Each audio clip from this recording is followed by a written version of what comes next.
Bueno, buenos días a todos. Bienvenidos a un nuevo evento del Real Estate Club del IE. Quería primero presentarme, para los que no me conozcáis, soy Gonzalo Rodríguez Chavarri, nuevo vocal de la Junta Directiva del Club. Para nosotros es un placer estar aquí hoy.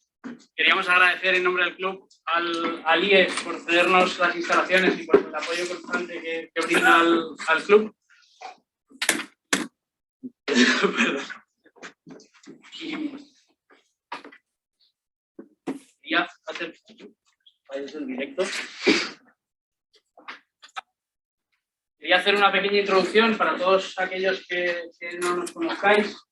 El Club del IE nace en 2010, hace ya 12 años, como punto de encuentro para profesionales del sector inmobiliario, promoviendo con el principal objetivo de promover el debate, las conversaciones, la formación, la mejora de la imagen del sector, la profesionalización del sector.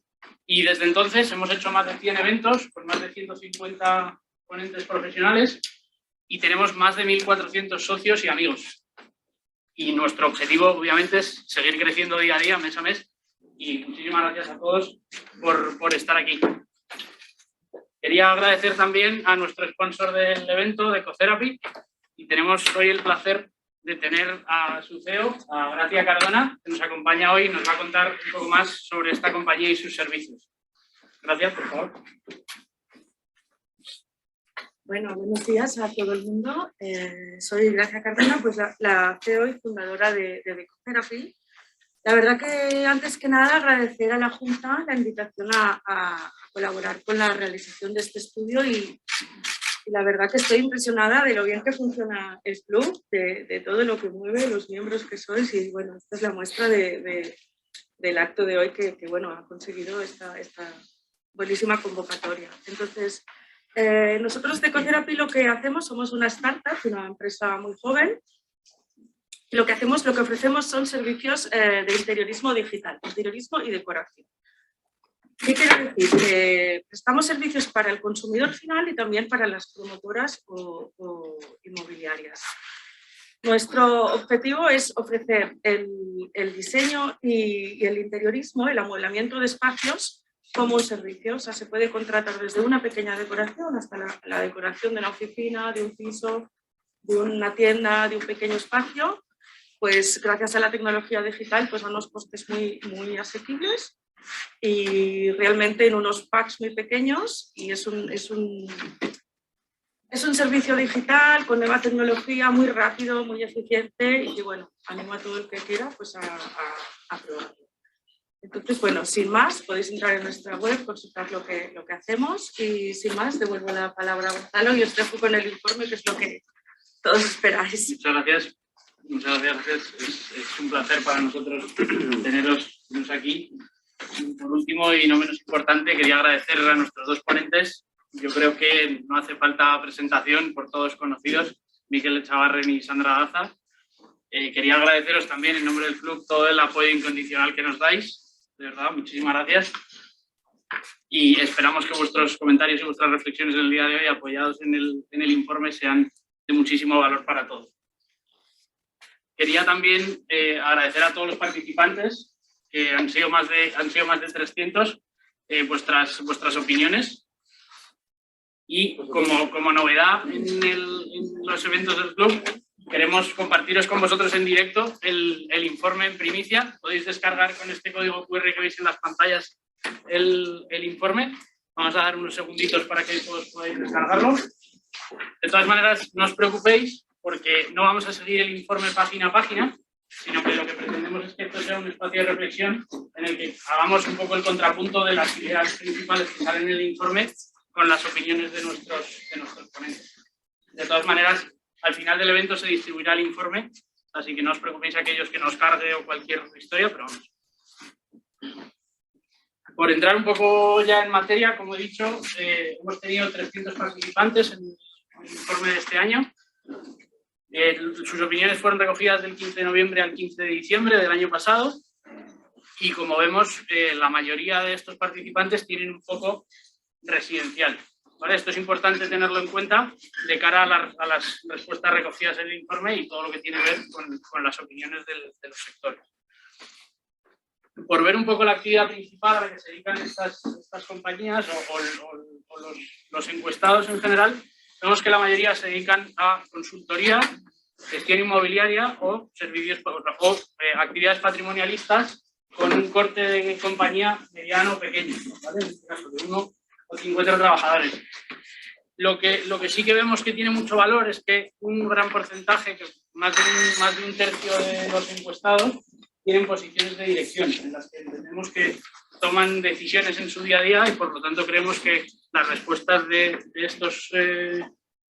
esta encuesta tienen un valor importante. Y sin más, le doy la palabra a nuestra nueva presidenta del club, Raquel Fernández, para que comience la charla. Espero que lo disfrutéis. Muchísimas gracias. Hola, buenos días a todos. Me han dejado el listón muy alto, así que espero que esta presidencia seguir dando la talla, que sigamos generando valor para el sector y haciendo eventos interesantes. Quiero dar las gracias a todo nuestro comité asesor. Aquí tenemos a 2 de sus miembros, a Miquel Zagarra y a Sandra Daza, que de verdad que han sido un apoyo fundamental y queremos seguir haciendo un montón de cosas con ellos.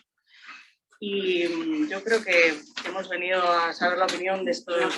A jugar. Hemos venido a jugar. Hemos venido a jugar. Así que... Si estáis todos de acuerdo en que nos quitemos esto para poder hablar. O al menos uno. Vale, fenomenal. Que yo creo que que... tenéis que subir el tono porque se oye bajito desde allí. Vale. Se oye muy bajito, Sí, hablar vale, alto. pues ahora... Vale, fenomenal. Pues... Hemos estructurado esta charla, como tenéis el informe descargado, el informe está estructurado en 3 bloques, lo que llamamos la situación del sector inmobiliario a corto, medio y largo, las tendencias y las palancas. Entonces, vamos a utilizar el informe de base para generar reflexiones sobre el sector. El 80% de los encuestados considera que las perspectivas de crecimiento para el 2022-2023 son muy favorables para el sector. Entonces, me gustaría preguntaros, ¿cómo lo veis vosotros? ¿Tenéis este optimismo o optimismo en función de sectores? ¿Cómo lo veis? Papel, tijera. Bueno, yo la verdad es que coincido en líneas generales con el resultado de la encuesta, ¿no? En mi opinión, creo que podemos ser optimistas en este momento. Creo que tenemos todavía recorrido al menos de por lo menos 2 años. Y además creo que hay como 3, yo me voy a preparar un poco para estructurar esto, pero creo que hay como 3 pilares que nos podrían ayudar a que esto fuese así, ¿no? Por un lado, creo que nuestro sector ha sido algo más resistente que el resto de la economía en general en el momento de la pandemia. Por otro lado, el número de empresas dedicadas a nuestro sector ha crecido en relación a 2019 en torno a un 5%.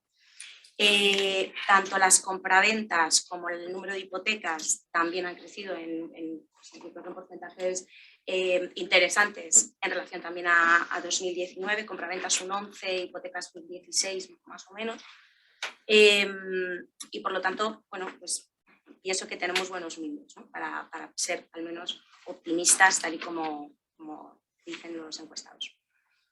Yo creo que tenemos varios años más que los 2 siguientes para el optimismo, fundamentados en que actualmente hay récords mundiales de ahorro, en España también, buscando alternativas para invertir, pues porque la esperanza de vida ha crecido una barbaridad en los últimos 30 años y la perspectiva de futuro de los consumidores o de los inversores ha cambiado radicalmente. Cuando un coreano tenía una esperanza de vida de 53 años cuando yo nací y ahora tiene de 85, le ocurre algo parecido que a los españoles, que pensamos que en nuestra época de jubilación viviremos mucho mejor que ahora. Entonces eso te motiva que a nivel global el ahorro tenga sentido para el momento de la jubilación y ese ahorro va buscando batir la inflación y que no tengas grandes sustos en las inversiones. Entonces tienes la bolsa, los bonos y el real estate.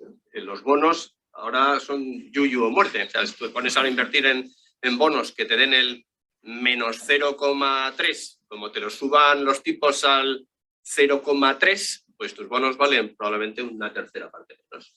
Y eso hace que haya una luz en el buen sentido de la palabra, pues no es dinero tonto, que va buscando inversiones alternativas y no hay más alternativa que la bolsa y el real estate.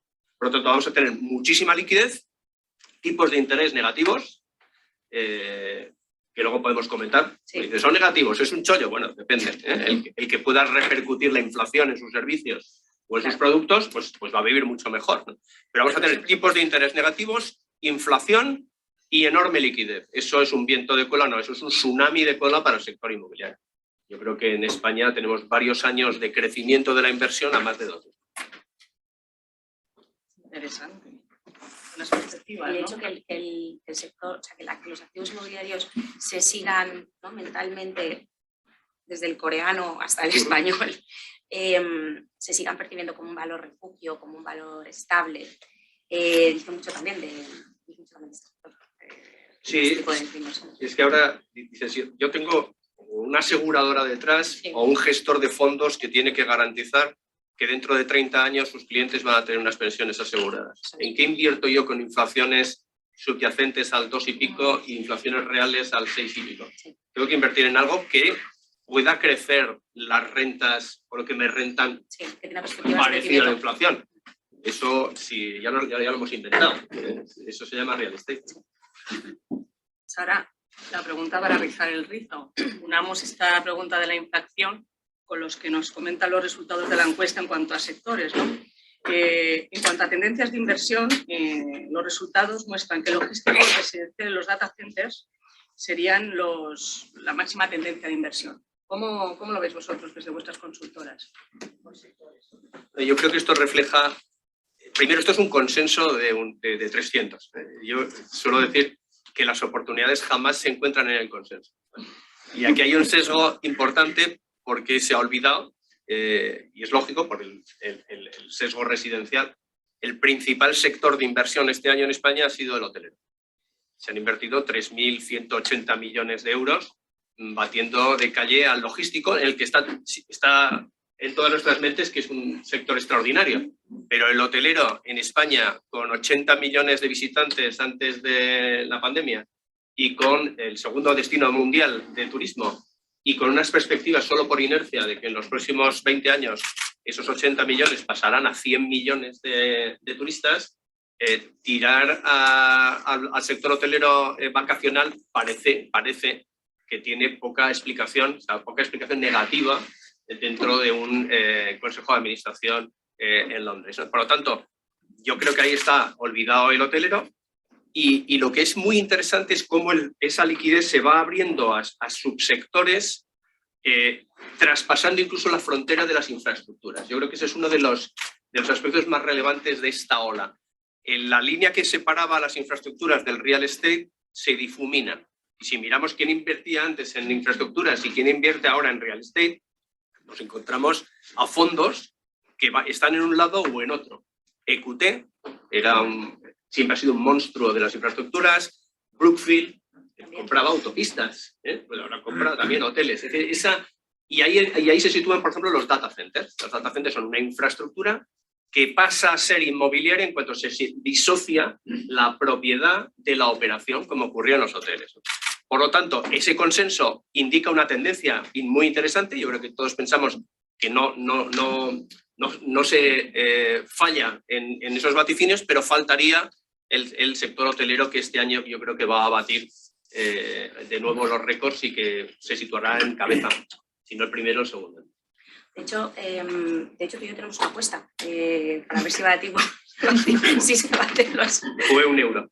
Es €1, bueno, no salimos de pobres, eso es verdad, pero bueno, pero tenemos efectivamente una apuesta.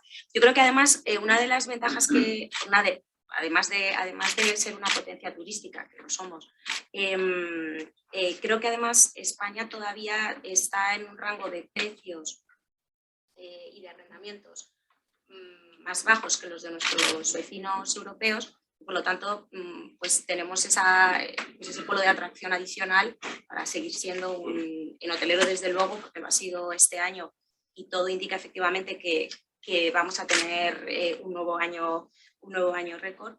Creo que también es verdad que hay ciertos posibles nubarrones en el horizonte que pueden despejarse seguramente o no, pero bueno, una de ellas es, hemos dicho, pues hemos hablado de la inflación desbocada, etcétera, etcétera, veremos qué pasa con eso. Y luego en relación a la situación sanitaria, pues veremos también cómo en el corto y en el medio plazo sigan lastrando a los activos dedicados al turismo, ¿no? No creo, y estoy completamente de acuerdo, que a medio largo plazo nos volveremos a convertir en lo que hemos sido, o sea, una potencia llegando a los 100 millones de visitantes, seguro. Ojalá que sean además visitantes de mayor calidad. Creo que nuestro parque turístico, en cualquiera de los activos que se dedican a ello y en ese sector, sí o sí tiene que apostar por una mejora de la calidad y por atraer un turismo de mejor poder adquisitivo y de mayor calidad. Pero sí creo que a corto plazo y medio plazo puede todavía haber pues algunas piedras en el camino para que esa recuperación sea tan rápida como todos deseamos, ¿no? Y además, pues como decías, el tener todavía un rango de precios pues, más asequibles que el resto de Europa nos da cierta ventaja y cierto recorrido. Algunas puntualizaciones interesantes, ¿no? El sector hotelero, por supuesto, tienes los hoteles de convenciones al lado de Barajas, pues penando. Sí. Y una novedad de este último año, la entrada en aluvión de dinero para invertir en lujo en España. Y destinos que antes no estaban identificados como lujo y que ya nadie pone en duda que lo son, como Mallorca, sobre todo Mallorca y la Costa del Sol. Las mayores transacciones que está habiendo en hoteles van a vacacional de lujo y muchas de ellas con inversiones en CAPEX tan grandes como la compra de esos hoteles. Cuando hablo de vacacional de lujo, incluyo también a Barcelona o algunos hoteles urbanos de Madrid que realmente son vacacionales. Por lo tanto, también distinguiendo que hay hoteles urbanos de negocios sufriendo, hoteles vacacionales mucho más interesantes. Hace 15 años no ocurría eso. Era Madrid-Barcelona. Más datos interesantes. Por supuesto, el Build to Rent y el alquiler, eso tiene una demanda infinita. Y los data centers. Los data centers, en Madrid, el año pasado, creció el volumen de datos que han circulado por la red, un porcentaje razonable que augura el crecimiento del futuro. En concreto, un 50%. Ha crecido el uso de datos un 50% y el año anterior había crecido un 20 y tantos %. Es decir, estamos en un negocio viral que probablemente se duplique cada 3 o 4 años. Y las infraestructuras no se pueden duplicar cada 3 o 4. Ahí hay una cantidad ingente necesaria para invertir y que probablemente este año nos sorprenda pues con más de 1.000-1.500 millones de euros de inversión. Y un sector que no está ahí, y es entendible que no está, y en el que nosotros sí creemos que va a ser enormemente activo, el de las transacciones de centros comerciales. De centros comerciales distressed para reposicionarlos, reestructurarlos y cambios de uso. Que apoyados por operaciones de la banca vendiendo deuda fallida o subperforming en ese sector. Igual este año nos puede sorprender el volumen de transacciones en el entorno de centros comerciales. Eso ya lo vivimos. Si recuerdas en 2014, ya vivimos esa situación, ¿no? De centros comerciales distressed que eran reposicionados. Y creo que además, justo hilando con lo que decía Miquel del sector hotelero, es verdad que no es una tendencia masiva, pero sí veo algunos inversores que me parece muy interesante que de manera un poco silente, digamos, buscan hoteles en ciudades secundarias, hoteles absolutamente con muchos problemas de gestión fundamentalmente, y los reposicionan para pues, media y larga estancia. Bueno, creo que ahí hay oportunidades para ciudades secundarias. Y cuando hablo de ciudades secundarias, pues puedo hablar perfectamente de un Salamanca, de un León o de un Badajoz, que son casos reales, pues de hoteles familiares o de hoteles que, bueno, que están sufriendo tras la pandemia y que son susceptibles de cambios de uso interesantes. Y ahí también hay, no digo muchísimos inversores, pero sí algunos inversores apostando a esa carta, ¿no? Y me parece que también es un dato interesante que no hemos visto aquí y bueno, me parecía interesante.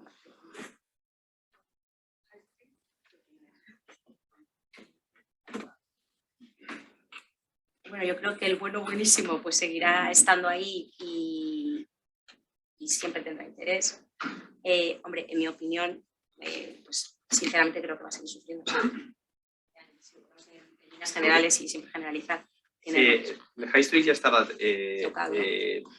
ya tenía un motor de cambio previo a la pandemia. En Londres, por ejemplo, fondos que invierten solo en calles, dominan el 80% de los locales de grandes calles londinenses, estaban ya cambiando el uso de los locales hasta tener por lo menos un 30% de ellos en experiencias imbatibles con Internet, que es el lujo, la restauración y el ocio.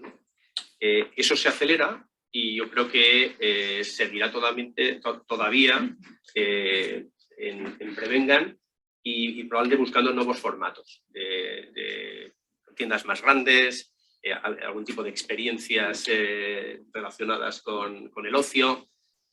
Por supuesto que tiene un mercado siempre activo, porque son ubicaciones que no puedes desplazarlas a otros lados. O sea, el eje de Serrano sí, o actualmente en la Puerta del Sol. Es decir, tiene un mercado, pero desde luego las incertidumbres no son de la crisis las ha acelerado y bueno, pues yo creo que efectivamente lo tendremos un poquito en cuarentena. Sí. Y la siguiente tema que vamos a tocar es el tema de las valoraciones de activos, ¿no? Voy a destacar que el 60% de los encuestados coinciden en que se verán incrementadas y un 40% considera que será solo para corregir las bajadas producidas por las consecuencias de la COVID-19. En vuestra opinión, ¿cómo evolucionarán las valoraciones en los distintos sectores? ¿O cuáles van a ser más relevantes? Bueno, es un hecho que en 2021 ya se han recuperado bastante las valoraciones, ¿no? Mira, yo me he hecho aquí unas notas, ¿no? Porque si no, con los porcentajes se me va un poco. Pero bueno, el mayor incremento que hemos encontrado en rentas prime ha sido el sector logístico, con crecimientos interanuales más o menos en torno al 4%, ¿no? Entonces, Madrid ha sido más estable, Barcelona pues ha aumentado un poco más. Por ejemplo, en el sector residencial, pues el aumento de precios, pues más o menos, a nivel nacional, pues ha estado en torno al 4%, pero más o menos alrededor del 4%. El arrendamiento, pues el arrendamiento no ha llegado al 2%, su incremento. Y lógicamente ya hemos hablado, es el peor parado, ¿no? Entonces, claro, van a subir, van a bajar las valoraciones. Lo lógico es que suban. También es cierto que es decir, para que algo se traslade a la valoración, tiene que ser sostenido en el tiempo, ¿no? Es decir, o sea, el efecto de la pandemia fue muy acusado en un momento dado, pero ahora mismo yo creo que ya hemos superado esa parte, ¿no? Por eso se está recuperando de esta manera pues las valoraciones. Por ejemplo, en el sector logístico, donde tanto en Madrid, con más de 990.000 metros cuadrados de suelo en el mercado y 400 y pico mil en Barcelona, pues vamos a ver que ese aumento, pues lógicamente al tener una mayor oferta, pues va a ser muchísimo más suave. En esta situación, en una situación como la que tenemos de inflación, que para gente muy joven pues es muy nueva, porque no hemos vivido muchos años de inflación, la verdad, y al menos no en este sentido, pues claro, surge esa duda, ¿no? Y lo comentábamos el día que preparábamos esto un poco, ¿no? Que hablábamos contigo. Va a haber esa correlación entre los incrementos que estamos observando en el IPC y las valoraciones. Bueno, yo creo que hay varios caminos y no va a ser igual para todos los tipos de activos. Yo creo que por ser coherentes con lo que nos creemos, o con lo que yo me creo, si hay más liquidez buscando activos, hay más presión por comprar. De hecho, ahora como asesores, nuestro reto es encontrar producto. Eso tiene que seguir empujando todavía las yields a la baja. Además, en las proyecciones que te haces, le metes por lo menos a 10 años una inflación del 1,5%, en el que incluso puedes empezar con inflaciones del 2, 2,5%, y son razonables. Eso aumenta. ¿Y hasta qué nivel pueden seguir bajando las yields? estamos en niveles que nunca hemos visto en España, o en mínimos en algunos activos. Pero si miras a nuestro alrededor, acabamos de vender un edificio en el centro de Frankfurt con un banco dentro al 2,5% de rentabilidad, un edificio de oficina. Entonces, ¿convergeremos con Alemania? No, hombre, aquí tenemos nuestros riesgos con apellidos hispánicos, ¿no? Pero sí, lo lógico es que sigan subiendo. Hay más apetito por comprar, el producto es el que es y las inflaciones son más elevadas. Sí, yo creo que habrá que hacer un ejercicio, no ya como valoradores, o no solo como valoradores, sino como asesores, de en qué medida un activo vale un poquito más, no ya solo por las rentas que genera, sino por el rating de sus inquilinos. Si yo tengo unos edificios o un conjunto de edificios ocupados por tecnológicas, pues ahí tengo el mayor riesgo de que me desocupen espacio, porque su facturación por empleado es muy baja. Pero si tengo un edificio con una empresa de servicios o una empresa financiera o un despacho de abogados que factura 200 millones de euros al año, hombre, pues tengo realmente un rating. Mi capacidad de endeudarme frente a la renta que genera ese inquilino es ligeramente mejor que otras. Entonces, ese microanálisis, por supuesto ya discriminando si son oficinas en zona ganadora o en el extrarradio, que son más arriesgados. No vale ya la referencia del yield del mercado de tal, no, del submercado, de esta tipología de activos sostenibles desde el punto de vista energético. Se abren muchas más variables, se necesita más inteligencia y se necesita menos piñón fijo. Sí, por eso justamente decía, ¿no? Al final, o sea, el generalizar en este sentido pues es bastante, yo creo que bastante pernicioso, ¿no? Porque efectivamente se sofistica cada vez más el ejercicio del asesoramiento o de la valoración, unidos que siempre están, ¿no? Y me parece muy buen punto el tema de los inquilinos, ¿no? Que es verdad que sí se ha valorado el contrato, pero a lo mejor no hasta ese punto el rating del usuario, ¿no? Y creo que ese es un elemento adicional que va a ganar muchísima fuerza en las valoraciones a partir de ahora, ¿no? Luego ya entramos que hay más cosas de... Bueno, en el mercado londinense, los contratos de alquiler son a muchísimo más plazo que en España, 15 o 20 años. La financiación, estamos consiguiendo financiación sobre el contrato y no hipotecario. Por lo tanto, el rating del inquilino es enormemente importante. Yo creo que eso poco a poco, lógicamente no pasaremos a contratos de 15 años, tenemos un mercado diferente, pero poco a poco se hará valer en la discusión con la valoración y, por supuesto, con las entidades financieras, cuál es el rating o la composición del mix de inquilinos que tiene. De hecho, esto es algo para los que llevamos ya un rato, que hace 15 años era más habitual mantener este tipo de interlocución con banca internacional que financiaba en España, ¿no? Si ya ese enfoque era relevante, ¿no? Ya era importante. Curiosamente, en el mercado dominante de la financiación inmobiliaria en España, el nacional, nunca fue un punto de conversación. Prácticamente no se sabía ni el nombre o sea, creo que es una evolución que ya está viviendo, que ya ha vivido nuestro mercado y que ha mejorado mucho, y mejorado desde el punto de vista de la calidad también del resultado de la valoración. Y como bien dices, posiblemente si nos volvemos a sentar aquí dentro de 5 años, pues estaremos en ese punto, ¿no? En el que también la banca nacional pues esté transitando mucho más hacia ese entendimiento también de los contratos y de la calidad de los inquilinos, ¿no? Creo que eso es totalmente algo que no tardará tanto en llegar a calar en la generalidad de la financiación en España. Pues vamos a empezar ahora con el bloque de tendencias. Veréis en el informe que hay muchas preguntas de muchos temas. Aquí vamos a hacer un poquito un resumen con algunas pinceladas de las preguntas. Y yo os voy a hacer a vosotros una pregunta trampa que es un poquito más abierta, ¿no? Porque ya sabéis que aquí nos gusta daros palitos para que nos los piséis. Entonces, bueno, en general, ¿no? Se apuntan tendencias relacionadas con cambios de modo de vida, como puede ser la flexibilidad de uso, flexibilidad de contratación, modelos más experienciales, de imagen de marca, una evolución en oferta de servicios asociados a modelo residencial, las tendencias que hemos visto en los distintos sectores. ¿Cuáles consideráis vosotros que van a ser las tendencias que tengan un impacto a corto y a medio plazo? Bueno, yo creo, para mí básicamente, bueno, hay varias, pero para una muy importante es la flexibilidad. Creo que la flexibilidad tanto en los contratos, creo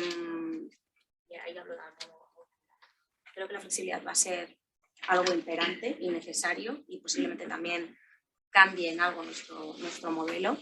Y luego lo que conocemos como los servicios, el real estate as a service, ¿no? O sea, los servicios ya no solamente y exclusivamente dedicados o enfocados a oficinas, que quizás es donde más lo hemos visto, ¿no? Creo que esa es una realidad, posiblemente porque evidentemente la demanda pues así lo pide y ha cambiado también enormemente la demanda en nuestro mercado, pero pienso que la dotación de servicios, incluyendo el residencial, es absolutamente, o sea, para mí no hay vuelta atrás. Creo que esa es una de las tendencias claras y que además lo lógico es que se vaya afianzando en nuestro mercado. Una tendencia evidente y que va a ser exponencial es la tecnología. La tecnología que afecta al real estate, tanto para la utilización de los activos, para favorecer la flexibilidad del uso y para tomar decisiones. Hace 10 años el que tenía datos tenía un tesoro y ahora no puedes tener datos si no tienes herramientas masivas de gestión de datos. Por lo tanto, la tecnología aporta transparencia, requiere de todos los que somos asesores a que cuanto más transparente es el mercado, tienes que profesionalizarse, ¿no? Sí. No puedes vivir de la información privilegiada aunque no sea un delito.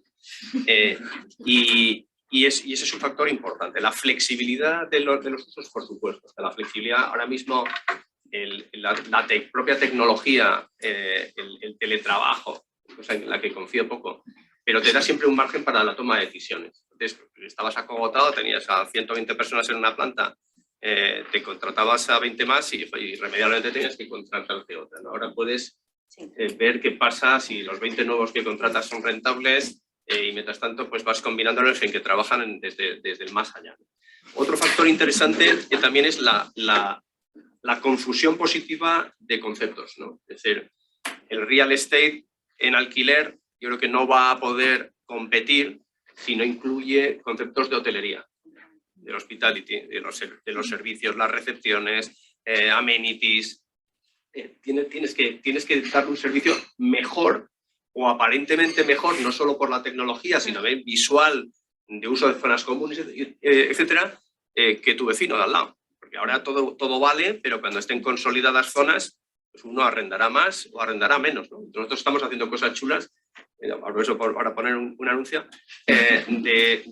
precisamente de una tontería. Las escaleras, donde subes ahí todos los días, pues ponemos ahí, pintado en la calle, en las paredes, venga, ánimo, 2 pisos más son 15 calorías. O sea, gilipolleces de ese tipo, ¿no? Pero esa interrelación va a ser enormemente interesante, ¿no? Y otra tendencia, la que hablaba antes, de esa confusión entre la infraestructura y el real estate. Donde dices, oye, pues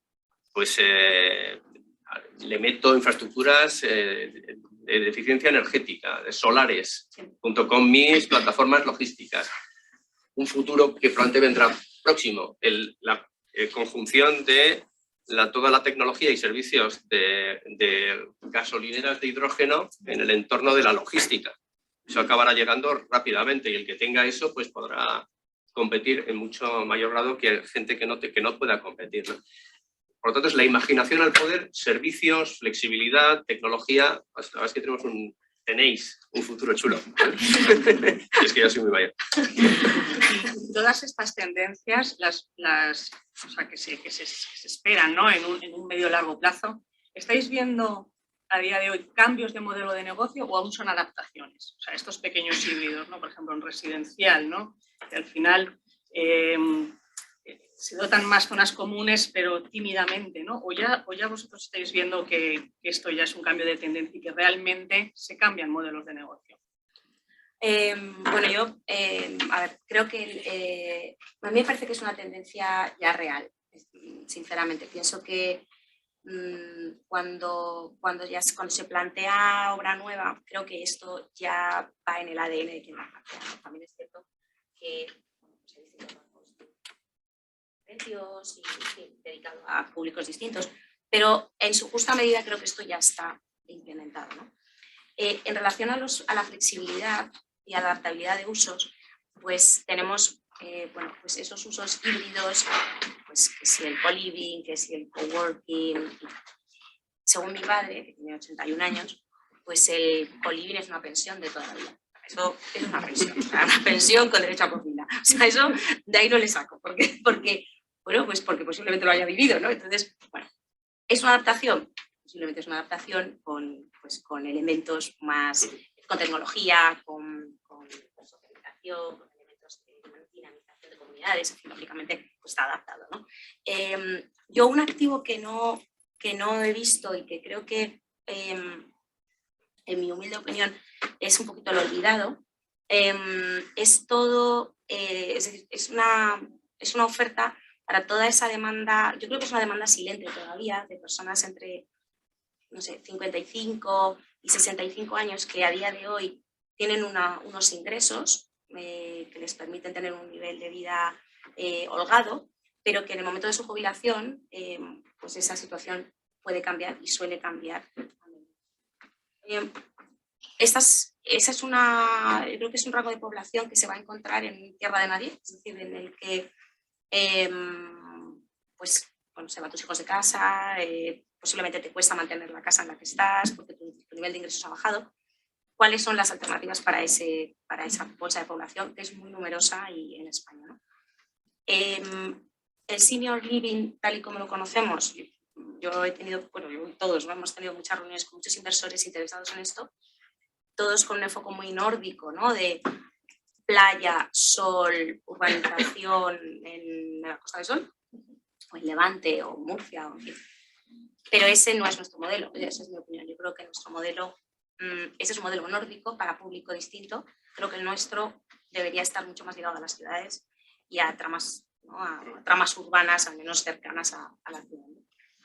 Ahí veo que todavía no se ha puesto el foco. Esto es una apuesta personal, así que a lo mejor no se pone nunca, pero en fin, pienso que ahí creo que hay posibilidades interesantes, posiblemente no a corto plazo, pero sí a medio plazo, porque esa demanda existe. La verdad es que, bueno, pues cuando hagamos este informe dentro de unos años, pues veremos si empieza a aparecer ese tipo de acción. Eso es una inquietud real, porque yo estoy en ese tramo. Les agradezco mucho. Y mi mujer siempre dice, cuando uno de los dos falte, ¿qué voy a hacer yo? O sea, yo sí creo que antes, cuando hablabas antes del residencial, es curioso, o sea, va a ser impepinable. O sea, hacer viviendas de alquiler eficientes en dimensiones es lógico, pero que parezcan una colmena, pues en el más allá, en el futuro, eso te va a pasar factura, frente a alguien que te haga algo más chulo. Nosotros estamos reconvirtiendo proyectos de Build to Rent en el que cogemos partes visibles y los materiales que utilizamos son más baratos que los que ha diseñado el arquitecto, pero son más aparentes y son más indestructibles, están más pensados desde el punto de vista hotelero. Ahí hay algo a hacer, no necesariamente más caro. Por lo tanto, yo sí creo que hay tendencias, sobre todo orientadas a la diferenciación y a los servicios, ¿no? Como hay tanta competencia, pues eso, el dinero provocará esos cambios muy rápidamente. La siguiente pregunta va sobre la sostenibilidad, ¿no? El 90% de los encuestados considera que la sostenibilidad va a ser parte de los planes de negocio. Ya lo damos como un hecho, ¿no?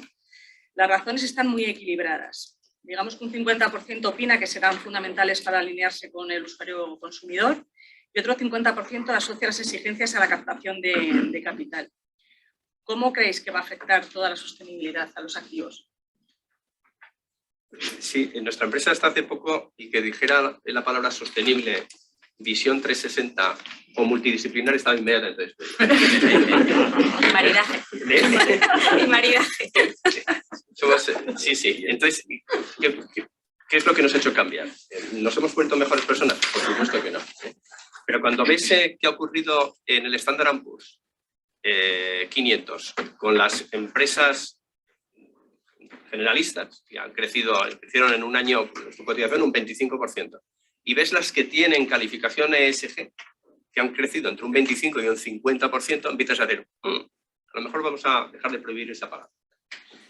Hay una obligación impuesta por las nuevas generaciones de fondistas a nivel global de invertir en empresas socialmente responsables y eficientes. Incluye la eficiencia energética, inclusivas, eso es impepinable y eso va a más, ¿vale?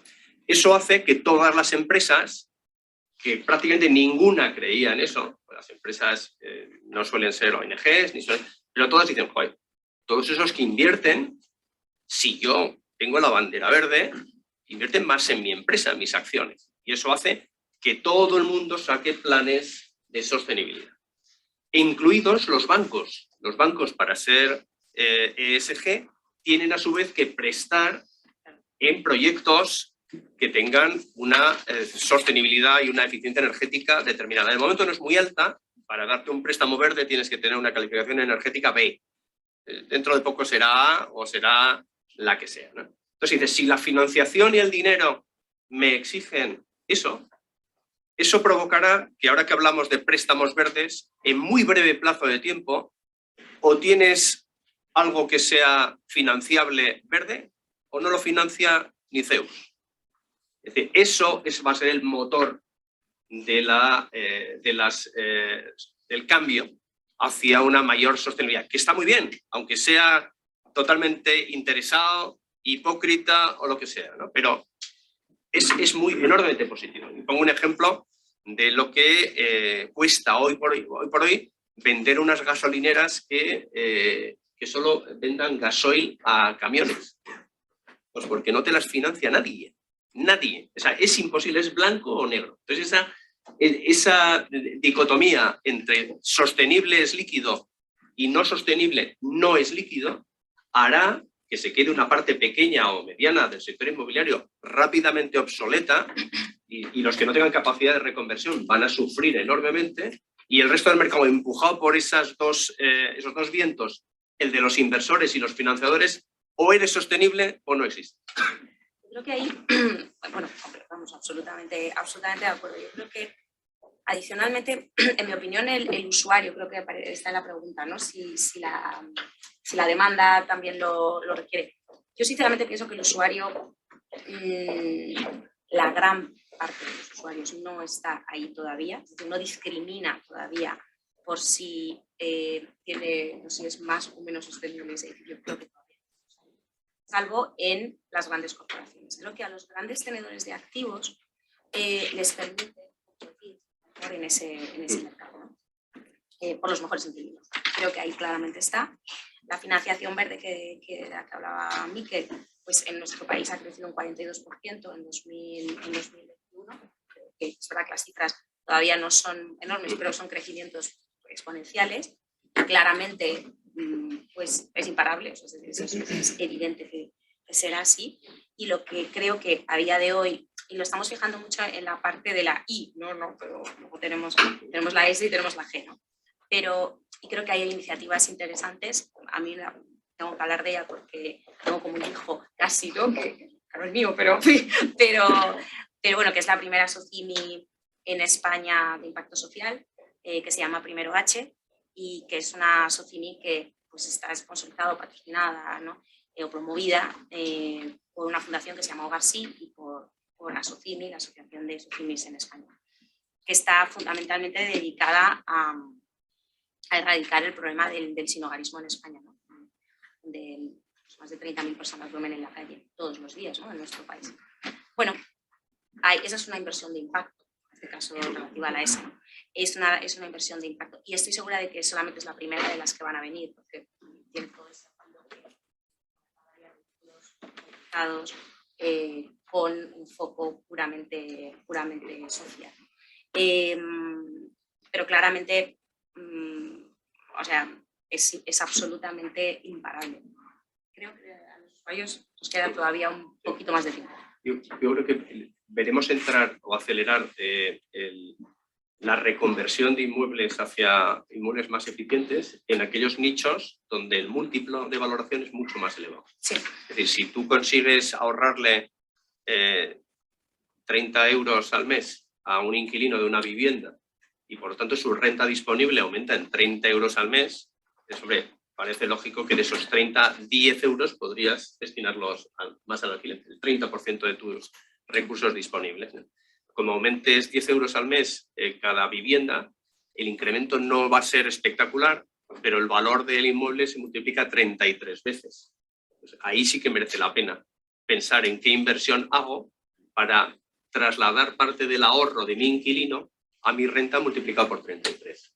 Si lo haces en otros segmentos donde el múltiplo no es tan grande, probablemente serán los últimos que se hagan.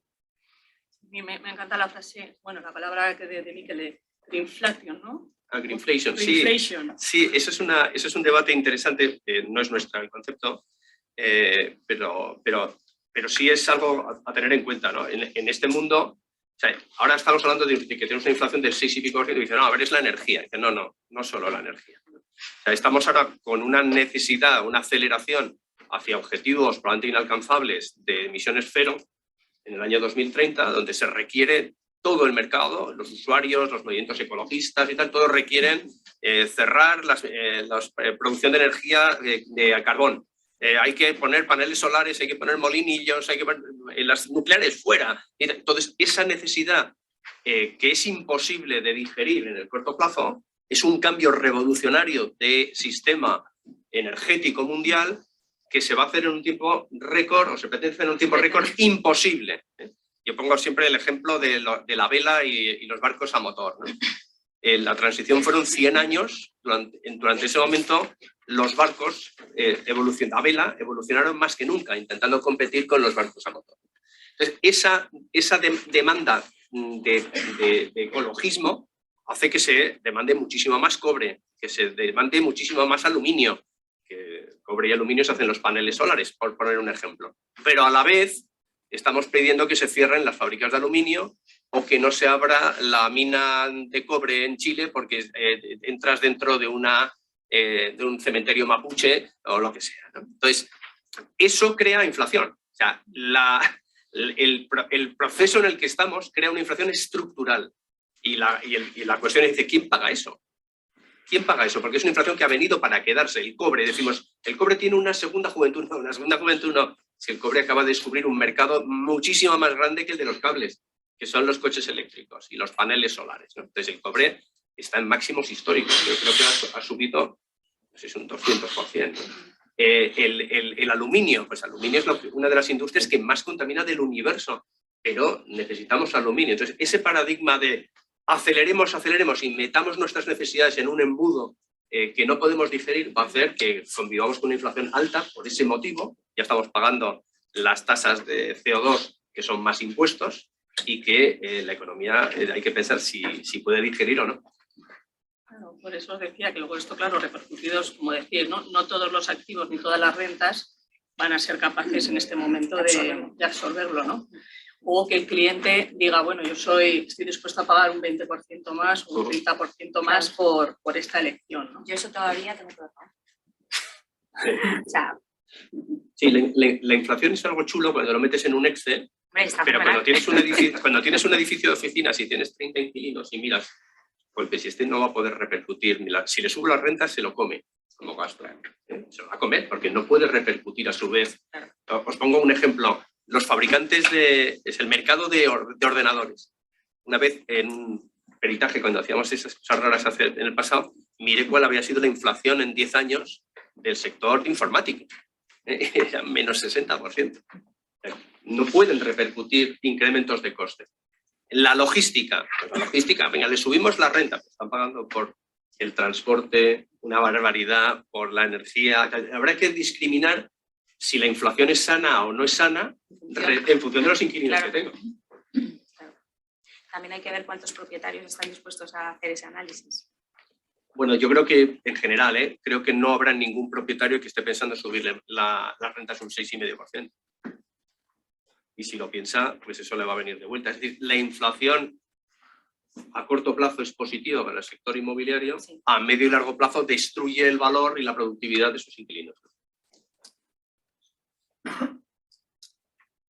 Bueno, ahora ya que hemos hablado de las tendencias, palancas, ¿cuáles creéis vosotros que van a ser las palancas? Porque aquí hay algunas palancas en las que se tiene un poquito de incertidumbre, ¿no? Como puede ser mucho pesimismo en relación al cumplimiento de los objetivos marcados en la Agenda 2030, sobre todo pesimismo, ¿no? de difícil consecución. Mucha incertidumbre o desconfianza en los plazos y todo el tema de burocracia relacionado con los fondos europeos. Entonces, realmente, en vuestra opinión, ¿cuáles van a ser las palancas que van a tirar o que van a apoyar este crecimiento, ¿no? del sector?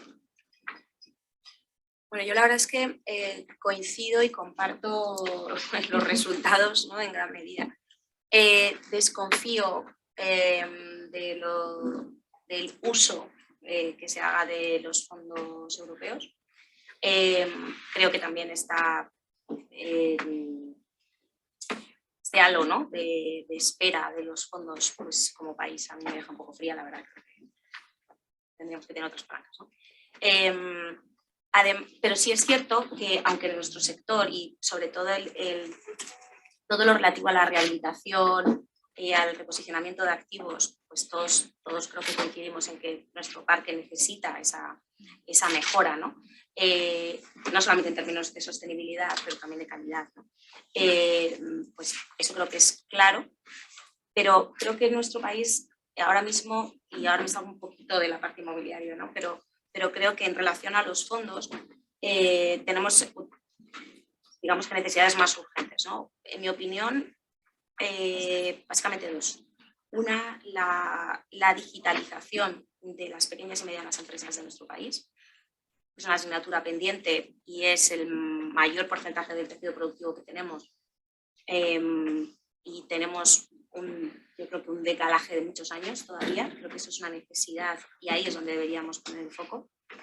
En segundo lugar, el empleo, con unas tasas de paro juvenil desbocadas y muy por encima de la media europea. Me parece que ese tendría que ser nuestro foco absoluto. Y en tercer lugar, las infraestructuras, ¿no? Un país vertebrado correctamente y con infraestructuras de calidad y modernas, pues tiene mucho que ganar, ¿no? Y creo, vamos un poco también al tipo de activos, infraestructuras, centros de datos. España está en una posición geográfica inmejorable, pero creo que en términos de infraestructuras tenemos que hacer una apuesta muy importante, ¿no? Y no todo es el árbol, también hay necesidades adicionales, ¿no? Entonces, en ese sentido creo que los fondos dirigidos a nuestro sector, a la rehabilitación, por supuesto son muy relevantes. Yo desconfío en que eso vaya a llegar, al menos en la medida que se necesita. Yo creo que una segunda palanca muy interesante para nosotros es la industrialización, la profesionalización del sector. Creo que para los que llevamos ya muchos años en esto es desde luego una gran satisfacción ver que este es un sector infinitamente más profesional de lo que era hace 20 años. Y luego respecto a la Agenda 2030, bueno, pues yo también creo que no vamos a llegar, sinceramente, y tengo serias dudas de que vayamos a cumplir. Bueno, siento ser un poco pesimista en este punto, pero sí, yo que soy o escéptica más bien. Yo que soy un gran optimista. El principal motor de los próximos años es la iniciativa privada, es la inversión institucional. España sigue siendo un país que frente a 360.000 millones de inversión que hay en Europa, el año pasado captamos 13.000. Hay muchísimo recorrido para captar inversión extranjera. Y la inversión que invierte en productos que rentan un 3% neto necesariamente tira de todo el mercado para una gestión eficiente. Por lo tanto, detrás de la inversión privada viene la eficiencia. Una palanca importante, tú difícilmente puedes competir con oficinas del Reino Unido o de Londres, que podrás hacer lo que sea y somos un mercado secundario. Pero en mercados nuevos como la gestión de datos, el tráfico de datos, los cables submarinos, etc., pues España está en mejor posición que el Reino Unido. Una mejor conectividad, conexión con Latinoamérica, con otros lados. Es decir, nuevos mercados de ese tipo, ahí sí que tenemos la oportunidad de aprovechar bien la iniciativa privada para ser una pequeña potencia al mismo nivel que algunos países de nuestro entorno, al menos de los del sur de Europa. Los nórdicos ya nos llevan bastante tiempo. El 2030 también está prohibido en la empresa, hablar de 2030. Es un mensaje político inalcanzable, pero que nos va a dar mucho el coñazo con el 2030. Y los fondos Next Generation no confío absolutamente nada en su gestión y en el impacto, por supuesto, positivo, aunque te lo gastes en pipas, en cuestión de impacto positivo con el pipero, ¿no? Pero gestionar 70.000 millones de euros, que son esos son los que no hay que devolver, Sí. por parte de unos gestores que jamás han gestionado una empresa privada, ¿qué puede salir mal? ¿Qué puede salir mal? Entonces, si al menos tuviéramos un comité de gestión profesional como tienen en Italia, y mira, que muchas veces Italia no nos puede dar lecciones de nada, pero en este caso están a años luz. Mientras no haya que no va a haber, una gestión profesional intentando utilizar esos fondos como, otra palabra que yo digo, como apalancamiento, ¿no? Apalancamiento con la iniciativa privada. Bueno, eso si lo hace alguien con dos dedos de frente, pues se puede hacer, ¿no? Pero yo no confío nada en los gestores del Next Generation e incluso suelo hacer la broma de mal gusto de que estos fondos, la Next Generation, llevará a muchos de los gestores actuales a los tribunales. Pues tampoco confía mucho, no confía mucho. Creo que estén muy alineados con... Sí. con... De aquí, o sea, lo de planes va a ser una broma. Hombre, se va a quedar pequeño. Entonces, de colaboración público-privada, No hablemos. no hablemos, ¿no? Sí. O cómo debería, Sí. o sea, como vamos a hacer un brindis al sol, ¿no? Ya, como decís, estos son los mimbres que tenemos, ¿no? ¿Qué podríamos hacer o cómo se podría, o cómo podemos ayudar o generar valor para que pasen las cosas que tienen que pasar, que es una verdadera colaboración público-privada? Porque está claro que si eso no pasa, muchas cosas no van a pasar, ¿no? Y van a ser primeras y simplemente va a ser papel mojado, ¿no? Muchos deseos, muchas propuestas, pero si al final eso no se llega a concretar, apaga y vámonos, ¿no? Entonces... Bueno, no, yo he hecho un poco el chascarrillo al principio, porque es un poco el mantra de nuestro sector, ¿no? Pues, no existe colaboración, no se nos escucha. Bueno, yo pienso que eso ha cambiado mucho, la verdad. Creo que, y además hay casos, yo creo, de éxito, si lo podemos denominar así, de voluntad de una mayor colaboración entre el sector público y el privado, ¿no? De hecho, no sé si ha sido esta mañana, me parece, ¿no? De las 103.000 viviendas destinadas a alquiler, pues en torno a 43.000 corresponden a iniciativas público-privadas. O sea, no estamos a cero, creo que eso es justo decirlo. Y creo que hay administraciones que, a pesar de su color político, pues están haciendo, yo creo, acercamientos interesantes y esfuerzos interesantes porque han entendido que la inversión, pues bueno, procede de la inversión, o sea, del sector privado, pero que ellos tienen mucho que apoyar y mucho que hacer, ¿no? Por lo tanto, ahí, sin embargo, no soy tan escéptica. Pues esta conversación hubiera sido hace 3 años, pues o 4, pues estaría en otra posición. Pero ahora mismo creo que es una tendencia que se va a ver reforzada no solamente simplemente porque necesitamos que sea así, por las necesidades de la demanda en Barcelona y en Madrid, pero creo que es algo que va a ir calando y va a ir funcionando a nivel más nacional, ¿no? Esta colaboración yo creo que sí estamos en ese personalmente. Sí, se están haciendo cosas bien y la colaboración pública, o sea, el Plan Vive de Madrid es un muy buen ejemplo de cómo se pueden hacer las cosas bien, pensando también en que no hipotequen el futuro de las propias administraciones. Hay otras administraciones que se plantean hacer algo parecido, pero limitar las rentas a base de subvencionar. Eso ya me preocupa más. Todos tenemos experiencias de que cuando el ingreso depende de un boletín oficial del Estado, en algún momento del futuro a alguien se le puede ocurrir prescindir de él, ¿no?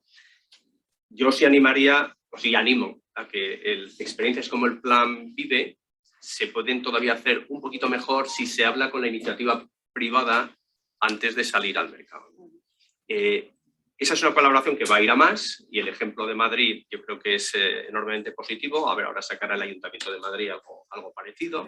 Y es movilizar recursos que tienen las propias administraciones para que la iniciativa privada se aventure, en el buen sentido de la palabra, a desarrollar un negocio que cubra una necesidad social. Cuando alguien no incluye en esa ecuación el negocio porque piensa que eso es tabú, ya no es colaboración pública-privada, sino que es un límite.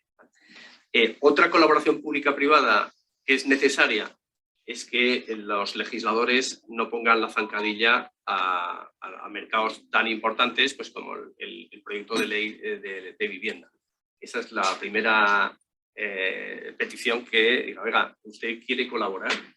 Pues no. Es que también, bueno, eso claramente. Lo que pasa es que, claro, estamos hablando de estamentos distintos, ¿no? O sea, al final, el estamento nacional, esto es nuestro mercado, ¿no? El estamento municipal y el autonómico, pues son como el que tiene una tía en Cuenca, ¿no? O sea, es decir, no tienen nada que ver, son animales distintos, funcionan de manera diferente, ¿no? Yo creo que en lo que a nosotros, digo como sector, lo de la ley de vivienda podemos abrir otro capítulo que ese ya, ahí sí que lo de la Agenda 2030 se va a quedar corto, pero creo que a efectos de iniciativas municipales y autonómicas, yo sinceramente ahí sí que tengo esperanzas de que veamos también, incluso en Barcelona, pues veamos iniciativas interesantes, ¿no? Y con ese ángulo que es el que tiene que tener de vivienda asequible y para dar cobertura a aquella bolsa de población que realmente lo necesita, ¿no? Y ahí sí tengo más esperanzas. ¿Vale? Sí, yo creo que, corrígeme Miquel, pero con esta ley hemos perdido la oportunidad de haber generado un marco general nacional de vivienda, ¿no? Que hubiera sido un marco estable, consensuado, sobre el que luego apoyarnos, ¿no? Porque leí en un escrito tuyo de para qué hacemos una ley si luego no se va a aplicar, ¿no? Si luego cada comunidad decide si la aplica o no la aplica, pues al final esto es más guirigay, ¿no? Bueno, si yo me considero si soy tan atencionada o no, pues ya a partir de ahí creo que a partir de ahí podemos empezar todos a aplicarlo. O sea, bueno, no sé si queréis que les explaye por la ley de vivienda. El otro día hacía el comentario de que ahora te van a exigir dar un curso para tener un cachorro, pero no hace falta ningún curso para desarrollar una ley de la vivienda. La ley de la vivienda, y no lo digo yo, lo dice el Consejo General del Poder Judicial, intenta elevar al grado de derecho fundamental el artículo 47 de la Constitución cuando no lo es, y equipararlo, incluso invadiendo y yendo en contra de derechos fundamentales como la propiedad y la libre empresa. Eso, si yo fuese un alumno aplicado y mi profesor me dijera que estoy empezando a meter esa pata, me lo tomaría muy en serio. Después invade competencias autonómicas. Ya vamos por 2 o 3 causas de inconstitucionalidad. El hecho de que invada competencias autonómicas hace muy probable que los partidos nacionalistas no voten a favor en el Congreso. Entonces, yo no sé quién va a votar a favor. Más temas. Entrando ya en el fondo, la limitación de rentas se hace sobre unos índices que no existen, sobre información que no existe, y en un mercado donde si todos nosotros nos ponemos ahora a discutir qué es un metro cuadrado de una vivienda de alquiler, pues bueno, estamos 2 horas. Porque es que no hay un estado de un metro cuadrado de una vivienda de alquiler que tenga servicios comunes, que tenga ascensor, que tenga terraza, que tenga pádel, que tenga garaje, que esté en el 16º piso con vistas o esté en el bajo. O sea, la litigiosidad que puede haber respecto a la dictaminación de que tú estás en una zona tensionada y que tienes que bajar las rentas es tremenda, es enorme. Luego, si a mí me bajan las rentas, ¿quién me lo paga? Que me han expropiado mi derecho de uso, o si alguien me obliga a hacer, como en Barcelona, un 30% de vivienda social sobre una gran rehabilitación en el barrio Salamanca, no solo quién me paga por el 30%, es quién me paga por el 70% que me lo puedo hacer. Es que en Barcelona no se ha hecho ni una sola nueva promoción de vivienda que acogida a las nuevas limitaciones. Entonces, esa es una expropiación, eso es un abuso inconstitucional si alguien no me lo paga. Eso me lo enseñó mi padre, expropiaciones sin pagos se llaman robo. Y luego cosas curiosas, eso ya es que es el chascarrillo final, pero también lo dice el Consejo General del Poder Judicial, que se puede ejercer la acción social en contra de los grandes tenedores de vivienda, todas las entidades sin ánimo de lucro, ¿no? en algún artículo he escrito que, por ejemplo, la cofradía de la anchoa podría ejercer la acción social y exigir a Blackstone que baje las rentas, o cualquier hermandad de Sevilla, ¿no? Entonces, es una ley que cumple un claro fin: conseguir votos de ingenuos y de mal informados. Y en mi opinión es inaplicable, pero hace mucho daño. Totalmente. Y de hecho hay un rasgo adicional, en mi opinión, de anticonstitucionalidad. Y es esa diferenciación, para mi gusto un poco maquiavélica, entre propietarios, ¿no? O sea, es como propietarios de primera y de segunda, ¿no? Es como el gran propietario, el pequeño propietario. O sea, a mí me parece que va directo, efectivamente, contra la propiedad privada. Esa distinción y esa clasificación que me parece totalmente perniciosa, ¿no? Además, los grandes propietarios ni siquiera son los que el mayor porcentaje de vivienda en alquiler tienen, ¿no? O sea, es absurdo. Y la incoherencia, es decir, nosotros queremos facilitar que se desarrolle el mercado de la vivienda en alquiler, pero de momento a las entidades de alquiler de vivienda, las SETAP, que tenían una bonificación del 85% en el impuesto sobre sociedades, le quitamos parte de esa bonificación, que implica multiplicar su coste de impuestos sobre sociedades por 15. Se van a tributar al 15% en lugar de al 1%, mientras que los fondos de inversión que invierten en acciones de la Bolsa de Nueva York o de Shanghái o incluso en las Islas Caimán no tributan, o tributan al 1%. La hipocresía de hablar de que esto es un supuesto derecho fundamental y es el activo más abrasado por impuestos en España. Sería tanto, bueno, nos llamaría mucho la atención de que a tu padre, a tu abuelo, a tu primo le operen, le pongan un corazón en un trasplante y le cobren un 45% del coste del corazón. Diría, bueno, esto es un escándalo. Pues eso es lo que está sucediendo. Esa hipocresía de esto es un derecho universal, bueno, que vamos a hacer todo lo posible, y te están abrasando desde las cesiones de suelo hasta IVAs, AJDs, IVAs no recuperables, ICIOs, plusvalías. Es todo un acto electoral muy dañino, muy dañino. Pero yo creo que hoy por hoy el mercado descuenta que no se va a aplicar. Y luego, yo creo que también lo que decís, que al final esta ley parece como si España tuviera un mercado de grandes tenedores, ¿no? Cuando realmente es un porcentaje mínimo, que además se supone que son a los que queremos potenciar, ¿no? O sea, queremos potenciar... bueno, queremos algunos. Bueno, en teoría, para vivienda, sí, para vivienda de alquiler. Sí. O sea, sí, políticamente tú estás potenciando que lo que hay que hacer es vivienda de alquiler. ¿Quién la va a hacer? Pues son los tenedores, ¿no?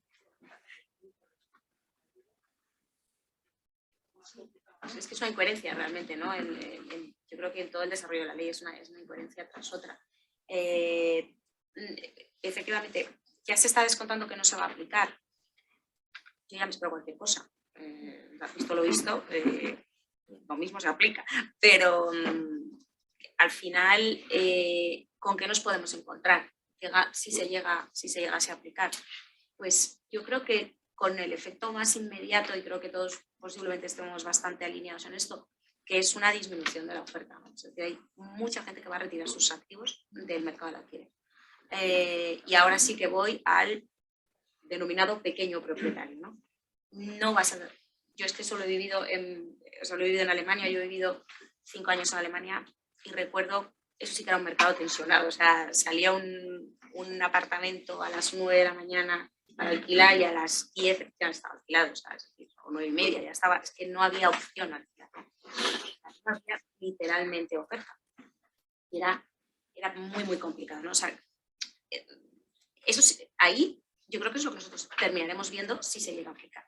También pienso que no se llegará a aplicar. Con el ejemplo de Suecia, o sea, uno de los mejores informes que he leído en los últimos años, y no era nuestro, es el que está colgado en la web del Banco de España, sobre los efectos de la limitación de la intervención del Estado en la limitación de rentas en todos los sitios. En Estados Unidos, por ejemplo, han hecho experimentos que han resultado al final pues, en guetos de zonas muy degradadas. En Estocolmo, que hay una fuerza de sindicatos de inquilinos bestia, hay lista de espera de 15 años para disponer de una vivienda de alquiler. Sí está todo inventado. De hecho, lo que más me enerva, yo estaba en seminarios hace 2 años y pico con altos directivos de Fomento relacionados con vivienda, en el que reconocían en privado que esto era una locura. Bueno, pues yo ya para terminar os voy a hacer la última pregunta trampa, que es que me desmontéis un mito cada uno, un mito inmobiliario. Esta no estaba preparada, ¿no? No. Esta es de regalo. Esta es de regalo. O que lances una pregunta al público. Siempre os preguntan a vosotros, yo sé que tú hay una que quieres hacer. ¿Qué mito? Sí, yo aprovecho. Es el mito de las previsiones de los expertos. Esta es buena. Sí, o sea, todas las opiniones que lanzamos los supuestos expertos, todas, ninguna es inocente. Ninguna es inocente. Siempre tratamos en el fondo de manipular a quienes escuchan. O bien para que parezcamos los más listos del lugar, o bien para opinar en consenso de cosas que no sabemos, opinar que las cosas no van a cambiar en un plazo razonable hasta que os olvidéis de nuestra opinión, pero ninguna es inocente. Y lo que decía al principio, del consenso de los expertos nunca se hacen buenos negocios. Por lo tanto, cada uno de vosotros os animo a ser enormemente críticos con las opiniones que vienen de los grandes expertos del sector inmobiliario. ¿Qué estamos tratando? Hacer más operaciones para hacerlos más listos del lugar y atraer inversores. Y, por supuesto, ganar más dinero. Eso parece obvio, pero simplemente solo por decirlo, ¿eh? Y que busquéis vuestros propios criterios y vuelvo a repetir, que las grandes oportunidades no vienen nunca de los consensos de los 6, 7, 8 grandes consultores internacionales. Yo después de esto ya, o sea, no tengo más que decir, no me atrevo. Que después de esto... Pero sí tengo una pregunta para el público. Exacto. O sea, que cambio, porque es que esto es insuperable. O sea, bueno, todos los que estamos aquí nos dedicamos con más o menos años, ¿no? a este sector. ¿Cuántos de los que estamos aquí invertimos de manera privada en inmobiliario? Yo no.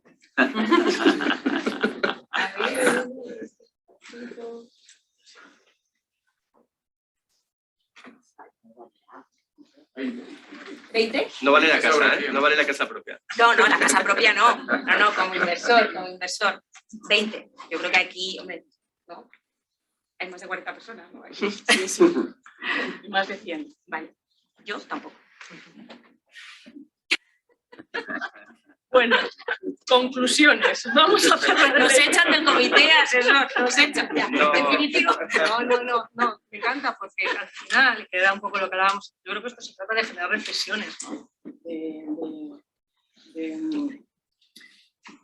No venir de generar puntos de reflexión y puntos de controversia, ¿no? Que al final, que no todo está hecho, que no todo está dado, que se abren un montón de oportunidades y que hay que pensar de manera diferente, ¿no? Que a veces hay tendencias y a veces hay como globosondas, ¿no? Que parece que van por unos caminos y de repente no se ven otros, ¿no? Y creo que lo bueno y lo bonito de nuestro sector es que es muy diverso, que cada vez se está profesionalizando más y que bueno, que está lleno de oportunidades, ¿no? Así como sin duda. Yo, parte, la última pregunta, si estáis de acuerdo o no, y es que vamos a entrar en una estabilización, es lo que opinan nuestros no tanto, la que verdad. ya vamos a entrar como en un poquito de estabilización, o no lo veis. Yo no sé si la pregunta es de manera inminente, yo creo que no. Yo creo que la estabilización la hemos hecho el año pasado. Sí. Estamos en crecimiento. Sí. La inversión ha sido superior al año 2019. Sí. Ya estamos en crecimiento. Pues, dejad que nos manipule un poco. Estamos en crecimiento. No, y sí, eso me lo creo completamente. Y este año, pues bueno, vamos por encima de los 14.000 millones de euros de inversión. Pues yo, por mi parte, la verdad, que daros las gracias porque es un placer escucharos y la invitación por estar aquí. Muchísimas gracias. Y muchísimas gracias a todos por acudir a este primer evento presencial, que ha sido todo un éxito, de verdad. Esperamos veros en otros eventos próximos. Os voy a dejar aquí la primicia del siguiente evento que vamos a hacer. Vamos a contar con todo nuestro comité asesor. Bueno, Ya os doy a vosotros también la primicia, que contamos con todos vosotros para hacer una entrevista que se va a llamar El Sofá Inmobiliario, donde vamos a entrevistar a cada uno de nuestro comité asesor. Vamos a empezar por Juan Barba. Entonces van a ser sesiones grabadas de 20-25 minutos donde vais a poder dejarnos a través de este código QR qué preguntas os gustaría hacerle a cada uno de nuestros invitados. En siguientes convocatorias vendrá Miquel, tendremos a Sandra y al resto de los miembros. Así que creo que por áreas del tiempo no voy a poder hacer preguntas, pero guardároslas y vais a tener oportunidad de hacérselas en el Sofá Inmobiliario. Así que muchísimas gracias. Muchas gracias.